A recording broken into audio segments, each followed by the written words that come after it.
স্বাগতম তোমাদের প্রিয় চ্যানেল অধ্যয়ন শুরু করার আগে বইটি খুলে রাখুন আর আমার সাথে পড়তে থাকুন। আমাদের এই ছোট্ট চ্যানেলটি সাবস্ক্রাইব করতে ভুলবেন না। চলুন শুরু করি। Fourth Anglo-Mysore War, 1799.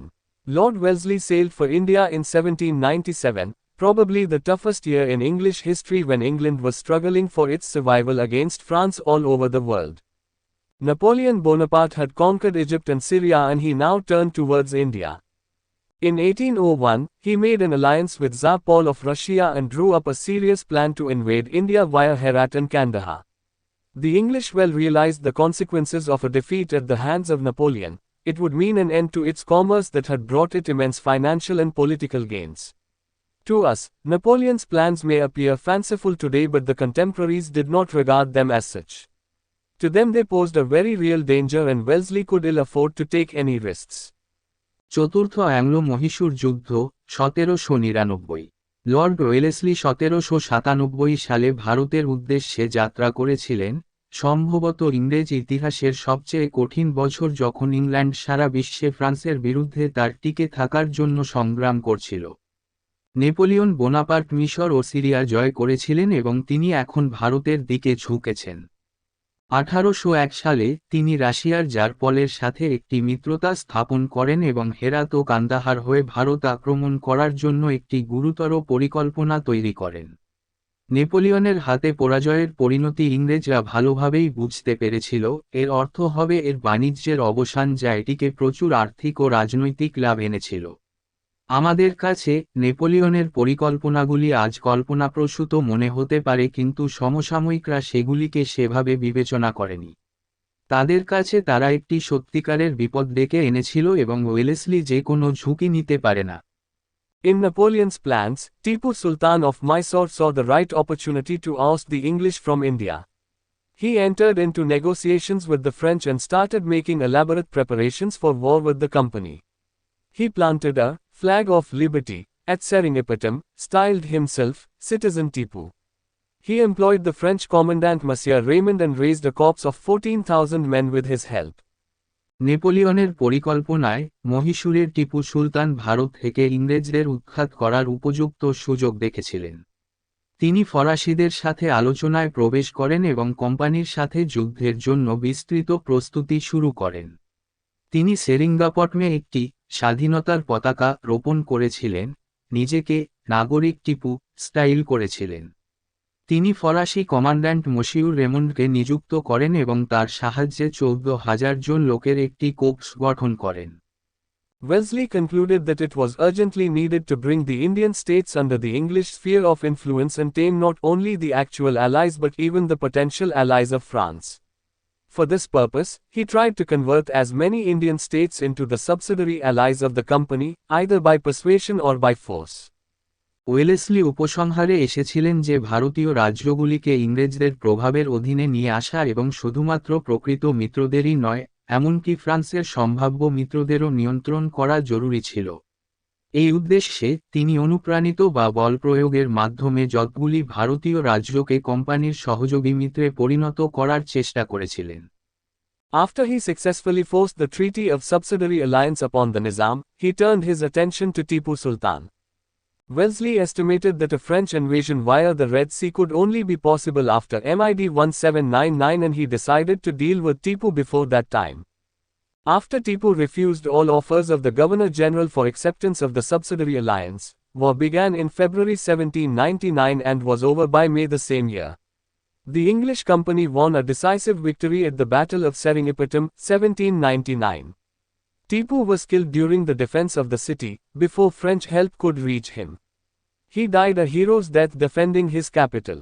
নিজামের উপর সহায়ক জোটের চুক্তি সফলভাবে বাধ্য করার পর তিনি টিপু সুলতানের দিকে মনোযোগ দেন।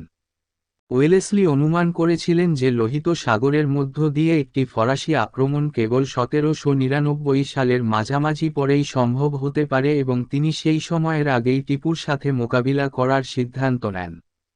টিপু সাবসিডিয়ারি জোট গ্রহণের জন্য গভর্নর জেনারেলের সমস্ত প্রস্তাব প্রত্যাখ্যান করার পরে 1799 সালের ফেব্রুয়ারিতে যুদ্ধ শুরু হয় এবং একই বছরের মে মাসে শেষ হয়। সেরিঙ্গাপটমের যুদ্ধে 1799 ইংরেজ কোম্পানি একটি নিষ্পত্তিমূলক বিজয় লাভ করে। ফরাসি সাহায্য তার কাছে পৌঁছানোর আগেই টিপু শহরের প্রতিরক্ষার সময় নিহত হন। তিনি তার রাজধানী রক্ষার জন্য একজন বীরের মৃত্যুবরণ করেন। Much of the remaining Mysorean territory was annexed by the company, the Nizam and the Marathas, giving the company the command over the sea coast of the lower peninsula. Any French mischief from the Malabar coast was now rendered impossible. The remaining core, around Mysore and Seringapatam, was restored to the minor Indian prince, 2-year-old Krishnaraja of the Wadiyar dynasty, whose forefathers had been the actual rulers before Hyder Ali became the de facto ruler. A special treaty of subsidiary alliance was imposed on the Wadiyar king and Mysore virtually became a dependency of the British. The Wadiyars ruled the remnant state of Mysore until 1947, when it joined the Union of India. Tipu's family members were imprisoned in Vellore and his 2 sons pensioned. অবশিষ্ট মহীশূরীয় অঞ্চলের বেশিরভাগ অংশ company, Nizam এবং মারাঠাদের দ্বারা সংযুক্ত করা হয়েছিল। কোম্পানিকে নিম্ন উপদ্বীপের সমুদ্র উপকূলে কমান্ড দিয়েছিল। মালাবার উপকূল থেকে কোন ফরাসি দুষ্টুমি এখন অসম্ভব রেন্ডার করা হয়েছিল।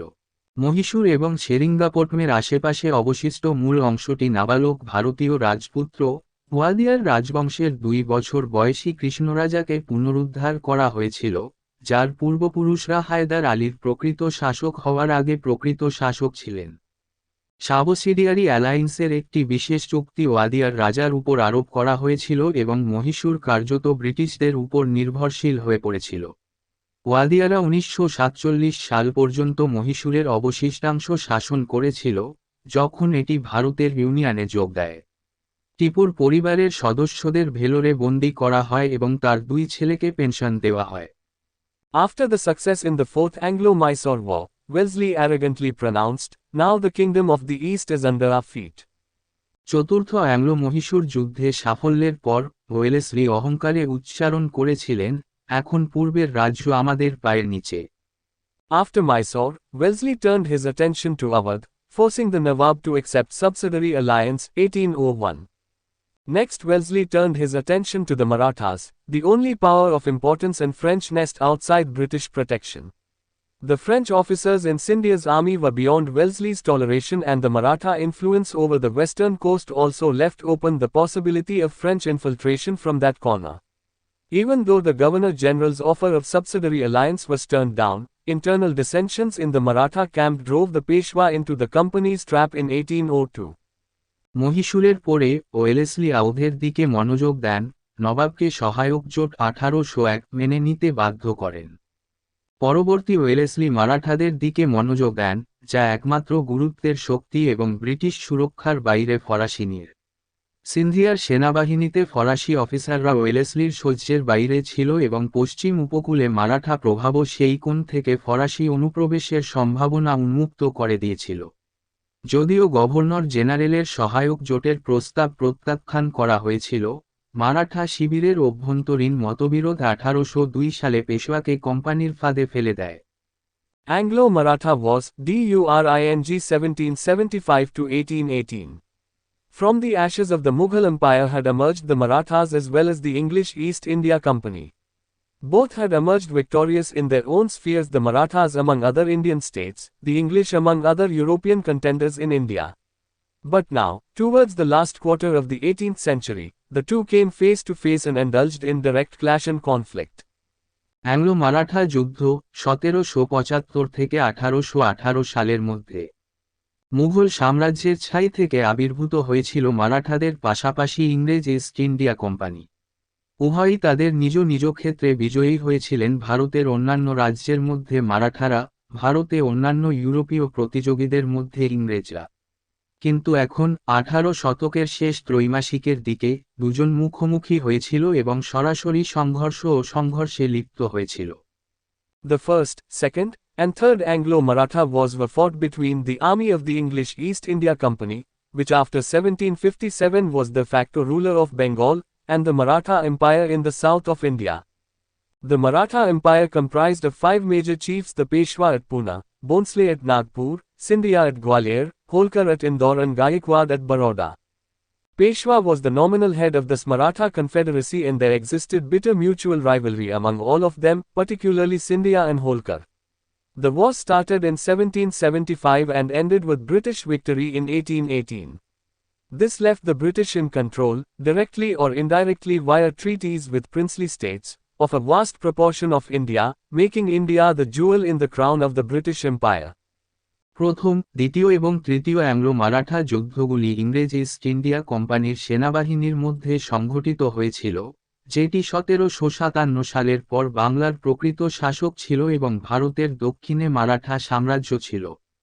মারাঠা সাম্রাজ্য 5টি প্রধানের সমন্বয়ে গঠিত ছিল: পুনাতে পেশওয়া, নাগপুরের ভোসলে, গোয়ালিয়রে সিন্ধিয়া, ইন্দোরে হোলকার এবং বরোদায় গায়কওয়াড়। পেশওয়া এই মারাঠা কনফেডারেসির নামমাত্র প্রধান ছিলেন এবং তাদের সকলের মধ্যে, বিশেষ করে সিন্ধিয়া এবং হোলকারের মধ্যে তিক্ত পারস্পরিক শত্রুতা ছিল। যুদ্ধগুলি 1775 সালে শুরু হয়েছিল এবং 1818 সালে ব্রিটিশ বিজয়ের মাধ্যমে শেষ হয়েছিল। এটি প্রত্যক্ষ বা পরোক্ষভাবে প্রিন্সি স্টেটের সাথে চুক্তির মাধ্যমে ভারতের একটি বিশাল অংশের উপর ব্রিটিশদের নিয়ন্ত্রণ ছেড়ে দেয়, যা ভারতকে ব্রিটিশ সাম্রাজ্যের মুকুটে রত্ন হিসাবে পরিণত করে। First Anglo-Maratha War, 1775–82. The First Maratha War was a result of the excessive ambition of the English, accentuated by the internal strife of the Marathas. While the Bengal and Madras governments had increased their influence over Awadh and Carnatic respectively, the Bombay government had no such political achievement to its credit due to the presence of the powerful Maratha Confederacy in the area, and it had begun to feel somewhat belittled. It now cast its longing eyes upon the Maratha territories, particularly the ports of Salsette and Bassein, and hoped to gain political influence at the Pune court. The dispute over succession to the Peshwaship after the death of the Peshwa Madhav Rao gave the English the much-needed opportunity to intervene in the Maratha affairs. প্রথম ইঙ্গো-মারাঠা যুদ্ধ, 1775–82। প্রথম মারাঠা যুদ্ধ ছিল ইংরেজদের অত্যধিক উচ্চাকাঙ্ক্ষার ফল, মারাঠাদের অভ্যন্তরীণ কলহের কারণে। যদিও বঙ্গ ও মাদ্রাজ সরকারগুলি যথাক্রমে আউধ এবং কর্ণাটিকদের উপর তাদের প্রভাব বৃদ্ধি করেছিল, এই অঞ্চলে শক্তিশালী মারাঠা কনফেডারেসির উপস্থিতির কারণে বোম্বাই সরকারের কৃতিত্বের মতো কোনো রাজনৈতিক অর্জন ছিল না এবং এটি কিছুটা অবহেলিত বোধ করতে শুরু করেছিল। এটি এখন মারাঠা অঞ্চলে, বিশেষ করে সালসেট এবং বাসেইনের বন্দরগুলিতে তার আকুল দৃষ্টি নিক্ষেপ করে এবং পুনা কোর্টে রাজনৈতিক প্রভাব অর্জনের আশা করেছিল। পেশওয়া মাধব রাও এর মৃত্যুর পর পেশওয়াশিপের উত্তরাধিকার নিয়ে বিরোধ ইংরেজদেরকে মারাঠা বিষয়গুলিতে হস্তক্ষেপ করার অত্যন্ত প্রয়োজনীয় সুযোগ দিয়েছিল। Flashback: The Barbhai installed Narayan Rao's posthumous son, Madhav Rao II, as the Peshwa with themselves, led by Nana Fadnavas, as the regents. The succession of Savai Madhav Rao gravely frustrated Raghunath Rao's ambitions, and he now went over to the British and tried to capture power with their help, resulting in the First Anglo-Maratha War. Flashback: Barbhai Narayan রাওয়ের মরণোত্তর পুত্র মাধব রাও দুইকে নিজেদের সাথে পেশওয়া হিসাবে, নানা ফড়নবিসের নেতৃত্বে, Regent হিসাবে স্থাপন করেছিলেন। সবাই মাধব রাও এর উত্তরাধিকার রঘুনাথ রাও এর উচ্চাকাঙ্ক্ষাকে মারাত্মকভাবে হতাশ করেছিল এবং তিনি এখন ব্রিটিশদের কাছে গিয়েছিলেন এবং তাদের সাহায্যে ক্ষমতা দখলের চেষ্টা করেছিলেন, যার ফলে প্রথম অ্যাংলো-মারাঠা যুদ্ধ হয়েছিল। Thus, out of frustration, Raghunath Rao went over to the British and tried to capture power with their help. This was the immediate background of the First Anglo-Maratha War. The war began with the Treaty of Surat and ended with the Treaty of Salbai. In Raghunath Rao, the Bombay government saw a plaint and a tool and hoped to set up in Maharashtra the type of dual government as Clive had done in Bengal. এইভাবে, হতাশা থেকে, রঘুনাথ রাও ব্রিটিশদের কাছে যান এবং তাদের সাহায্যে ক্ষমতা দখলের চেষ্টা করেন। এটি ছিল প্রথম ইঙ্গো-মারাঠা যুদ্ধের তাৎক্ষণিক পটভূমি। যুদ্ধ শুরু হয়েছিল শুরতের সন্ধির মাধ্যমে এবং শেষ হয়েছিল সালবাই চুক্তির মাধ্যমে। রঘুনাথ রাও এর ক্ষেত্রে, বোম্বাই সরকার একটি অভিযোগ এবং একটি হাতিয়ার দেখেছিল এবং ক্লাইভের মতো বাংলায় যে ধরনের দ্বৈত সরকার প্রতিষ্ঠা করেছিল, মহারাষ্ট্রে সেরকম দ্বৈত সরকার প্রতিষ্ঠার আশা করেছিল। এখানেই এই ভিডিওটি শেষ করলাম। পরবর্তী ভিডিওতে আমরা বাকিটা পড়ব।